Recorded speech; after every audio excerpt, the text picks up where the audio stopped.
Exam देने जा रहे हैं ना, बोर्ड एग्जाम है ना, बिहार बोर्ड का एग्जाम देने जा रहे हैं आप। तो आप लोग जो बोर्ड एग्जाम देने जा रहे हैं प्यारे बच्चों, आपके लिए हम केमिस्ट्री में कुछ ऐसा इंपॉर्टेंट क्वेश्चंस बता रहे हैं। केमिस्ट्री ऑर्गेनिक कंपाउंड के बारे में हम चर्चा करने जा रहे हैं। कार्बनिक यौगिक के बारे में, ऑर्गेनिक कंपाउंड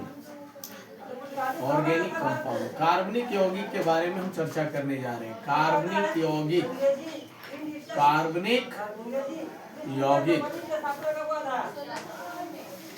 यौगिक के बारे में हम चर्चा करने जा रहे हैं, ठीक है ना। आइए हम लोग देख रहे हैं, क्या देख रहे हैं, जैसे मान लीजिए आपने सुना होगा, क्या सुना है, आप एल्केन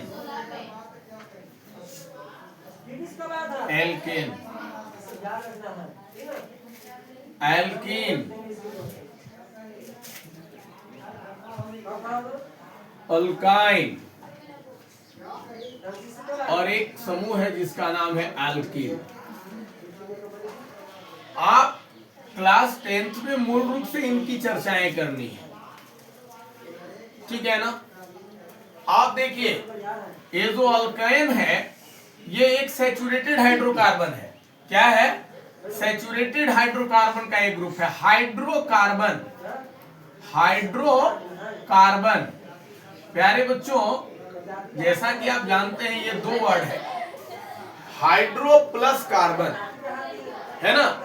यानी हाइड्रो यानी हाइड्रोजन और कार्बन माने जब कार्बन हाइड्रोजन के साथ संयोग कर कोई कार्बनिक यौगिक तैयार करता है तो हम वैसे यौगिक को हाइड्रोकार्बनिक यौगिक कहते हैं, है ना।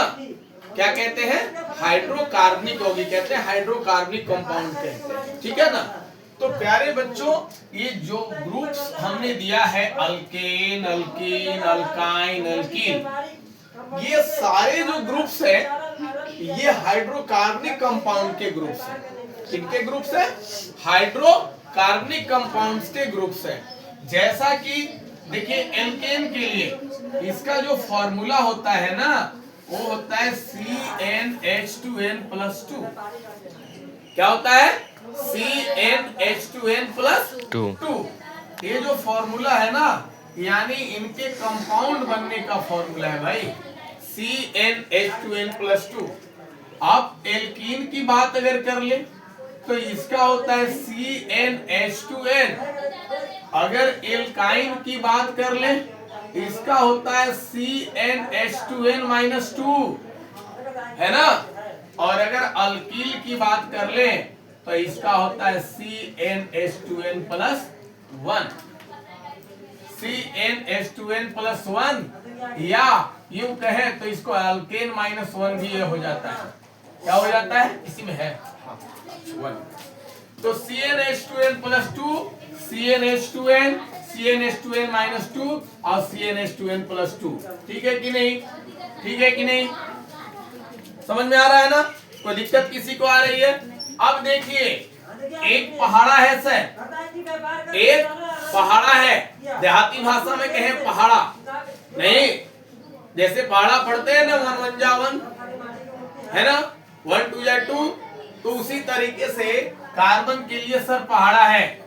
यानी अगर कार्बन के लिए अगर आप मान लिया जाए पहले 1 क्या 1 के लिए अगर लेकर के चले n=1, तो आपका कंपाउंड में देख रहे हैं ना, यहां वैल्यू बैठा के देखिए डियर, C1 हो जाएगा और H2 × 1, तो 2 में 1 से गुना करेंगे तो कितना होगा? 2 होगा। तो 2 + 2 कितना होगा? 4। 2 + 2 कितना होगा? 4। 2 + 2 कितना होगा? 4। तो CH4 हो जाएगा ना, 2 × 2 और +2, 2 2 4, CH4 हो गया। अब डियर देखिए, ये जो है ना, अब आप समझ लीजिए इसका नामकरण क्या करेंगे। आप देख रहे हैं एल्केन ग्रुप है, ANE, लास्ट में क्या है? ANE, लास्ट में क्या है? ANE है ना। आप जैसा नाम जानते हैं, प्रीफिक्स और सफिक्स, प्रीफिक्स कहते हैं जो किसी में पहले लगे, और सफिक्स कहते हैं जो बाद में लगे। जैसे हिंदी में उपसर्ग और प्रत्यय, उपसर्ग और प्रत्यय, उपसर्ग पहले लगता है, प्रत्यय बाद में लगता है। उपसर्ग पहले लगता है और प्रत्यय बाद में लगता है। तो डियर आप देख रहे हैं CH4, उसी तरह अगर इसमें चलेंगे तो C1 और H2 into 2 यानी CH2 होगा। इसमें चलेंगे तो C1 और H2 into 2 यानी 0 हो जाएगा, और इसमें चलेंगे तो यानी C1 और 2 into 2 प्लस 1 CH3 हो जाएगा। डियर आप देख लीजिए, कार्बन का एक नेचर है जो हम पहले पढ़ा चुके हैं। कार्बन का एक नेचर है कि वह 4 बंधन से बंधा होना चाहिए उसको, है ना, वो 4 बंधनों से बंधता है। लेकिन इसको बांधने के लिए इसके पास सिर्फ 2 ही बंधन दिख रहे हैं, तो ये नहीं होगा। इसको बांधने के लिए एक भी बंधन नहीं मिल रहे हैं, ये भी नहीं होगा, ठीक है ना। और इसको बांधने के लिए 3 बंधन मिल रहे हैं, यहां देख रहे हैं आप, इसको बांधने के लिए 3 बंधन मिल रहे हैं। लेकिन क्या है ना, अभी भी इसको 1 बंधन की जरूरत पड़ेगी। तो उसके लिए ये क्या करेगा, किसी दूसरे समूह से ये जुड़ेगा, तब जाकर इसका बंधन पूरा होगा। इसीलिए ये क्या है, क्रियाशील समूह है। एल्कील क्या है, क्रियाशील समूह है, एक्टिव ग्रुप है, क्रियाशील समूह है सर। ये जो है ना एक्टिव ग्रुप है, एक्टिव ग्रुप है। ये किसी के साथ किसी को जोड़ता है ना, जैसे अल्कोहल को, है ना, अल्डिहाइड को, कीटोन को, है ना, कार्बोक्सिलिक एसिड को, एमीन को, है ना। इस तरह से किसी को अपने साथ ये जोड़ करके और तब उस समूह के साथ संयुक्त समूह बनाता है ना, यानी कॉम्प्लीमेंट्री कंपाउंड तैयार करता है ये, ठीक है कि नहीं। तो आइए हम लोग देख रहे हैं CH4 यानी मेथेन के लिए, यानी एक कार्बन को सर मेथ पढ़ते हैं, याद रखिएगा, एक कार्बन को मेथ पढ़ते हैं। तो मेथ के साथ ये ग्रुप है एल्केन का, तो इसका सफिक्स है ANE, क्या है, ANE, जोड़ दीजिए सर, ANE, क्या बन गया, मेथेन। उसी तरह अगर N बराबर 2 लेंगे डियर तो क्या हो जाएगा, C2, N के जगह 2 बैठेगा, और 2 और N के जगह 2 बैठे तो 2 दूनी 4 प्लस 2 कितना हो जाएगा, 6। तो C2H6, कष्ट आवाज दीजिए, C2H6, तो C2H6 हो गया डियर। तो अब 2 कार्बन को हम लोग एथ पढ़ते हैं, क्या पढ़ते हैं, एथ। तो एथ के साथ भी फिर क्या जुड़ेगा, ANE, तो क्या बन गया, एथेन बन गया, है ना। और ये हमने बताया है कि एल्केन एक सैचुरेटेड हाइड्रोकार्बनिक ग्रुप है, सैचुरेटेड यानी ये संतृप्त है, यानी आप देख रहे हैं इसको कार्बन को बंधने के लिए 4 बंधन चाहिए और उसको 4-4 बंधन मिल जाएगा। जब हम इसकी संरचना सूत्र बताएंगे आप उसमें देखेंगे इसको 4-4 बॉन्ड मिल जा रहा है, इसीलिए इसको किसी दूसरे से मांगने की जरूरत नहीं पड़ेगी, ये किसी दूसरे से नहीं मांगेगा, क्या है, किसी दूसरे से नहीं मांगेगा डियर।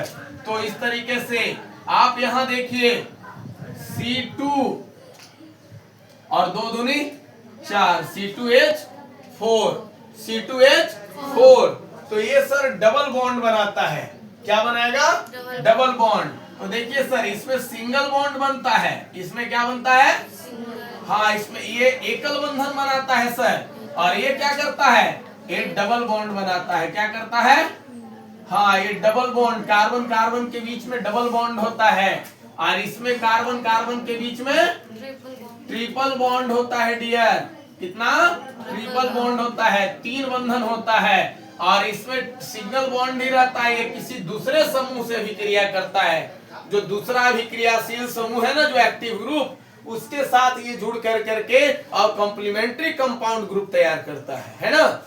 तो आइए उसकी चर्चा बाद में कर लेंगे हम लोग। तो यहाँ जो है अब आप देख रहे हैं अगर इसी तरह से n इज इक्वल टू आप 3 लिखेंगे तो सर आप देखिए फॉर्मूला पर बैठाइए c n के जगह 3 h तो n के जगह 3 तो 3 दूनी 6 और प्लस 2 तो टोटल मिलकर कितने हो गए 8 और मेथ एथ और 3 कार्बन वाले को सर कहते हैं प्रोप तो प्रोप के साथ ए नहीं लग गया क्या बन गया प्रोपेन बन गया सर क्या बन गया प्रोपेन बन गया। अगर उसी तरह से इधर अगर एल्कीन ग्रुप में आप चलोगे तो 3 कार्बन के लिए तो C3 हो गया ना n के जगह 3 और यहाँ 3 दूनी 6 हो गया C3H6 इसको क्या कहेंगे सर हाँ तो याद कीजिए ये चूंकि 2 कार्बन है ना तो इसको एथ कहते हैं और ENE है तो एथीन हो गया है ना क्या हो गया एथीन और ये क्या हो गया प्रोपीन प्रोप तो है ही और ये नहीं जुड़ गया तो हो गया प्रोपीन है ना तो ये एथीन हो गया ये प्रोपीन हो गया। अगर उसी तरीके से इस ग्रुप में चलेंगे एल्काइन में तो 1 तो चला नहीं है इसमें C2 की ओर चले तो 2 दूनी 4 में से 2 चला जाएगा तो C2H2 बचेगा। इसको क्या पढ़ेंगे बेटा एथाइन पढ़ेंगे ना क्योंकि YNE है ना इसमें ENE था इसमें YNE है ठीक है कि नहीं और इसमें YL है ठीक है ना। तो आइए इथाइन क्या पढ़े इथाइन और इसको क्या पढ़ेंगे अगर इसको 3 चले तो यहाँ 3 दूनी 6 में से 2 चला गया भाई तो C3H4 इसको क्या पढ़ेंगे इसको क्या पढ़ेंगे बोलो जोर से प्रोपाइन पढ़ेंगे। गुड वेरी गुड आप लोग तो इसको अच्छे से समझ रहे हैं है ना। अगर उसी तरीके से इसमें चल दे हम लोग तो क्या चलेंगे भाई C2 और H 2 दूनी 4 और 1 तो इसको पढ़ेंगे एथिल क्या पढ़ेंगे एथिल हाँ और उसी तरह से अगर C3 चले तो 3 दूनी 6 और 1 7 तो इसको पढ़ेंगे प्रोपिल क्या पढ़ेंगे प्रोपिल। तो प्यारे बच्चों आज हमने इस चीज को बेहतर तरीके से जाना क्या इसी तरीके से आप इसके नंबर के अनुसार 10 तक आप इन चारों ग्रुप्स का नामकरण कर पाएंगे चारों ग्रुप का कंपाउंड बना लेंगे तो चारों ग्रुप का जो एटॉमिक फार्मूला है वो आप रेडी कर लेंगे अणुसूत्र जो है और फिर हम अगले दिन इन लोग का है ना स्ट्रक्चरल फार्मूला बताएंगे संरचना सूत्र बताएंगे ठीक है बताएंगे हम लोग स्ट्रक्चरल फार्मूला ठीक है कि नहीं समझ में आ रहा है ना हम लोग स्ट्रक्चरल फार्मूला बताएंगे ठीक है। तो आज हम यहीं पर क्लास आपका ड्रॉप्स करते हैं है ना अगले दिन के लिए बाय बाय। इसी तरीके से हम क्लास 10 और 12th 11th का हम धमाका देते रहेंगे आप लोग को आप लोग इसको देखते रहिए पढ़ते रहिए लाइक सब्सक्राइब कीजिए और आप लोग ज्यादा से ज्यादा इसको शेयर कीजिए।